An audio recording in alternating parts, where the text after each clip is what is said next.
Advocate Ajay अमृत दामले यांच्या निवासस्थानी Balaji cooperative housing society येथे मागी गणपतीचा उत्सव मोठ्या भक्तिभावात आणि उत्साहात साजरा करण्यात आला। यावेळी परिसर पूर्णपणे गणेशमय वातावरणाने न्हाऊन निघाला होता। या कार्यक्रमास राज्याचे वनमंत्री माननीय श्री गणेशजी नाईक हे प्रमुख पाहुणे म्हणून उपस्थित होते।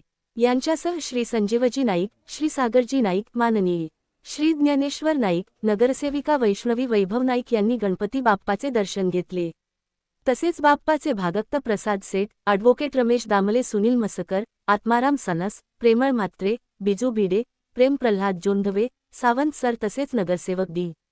आर. पाटील तसेच अमित मेडकर, अमृत मेडकर, प्रभू चव्हाण, सावंत साहेब, प्रेमाल महात्रे, कचरे साहेब, सुनील मस्कर यांची उपस्थिती लाभली। सर्व मान्यवरांनी गणरायाच्या चरणी नतमस्तक होत घणसोली परिसराच्या शांतता, प्रगती आणि समृद्धीसाठी प्रार्थना केली। कार्यक्रम शांततेत व शिस्तबद्ध पद्धतीने पार पडला। पाहत रहा Sameer Shaikh 6P4 news. Like, share आणि सबस्क्राईब करा।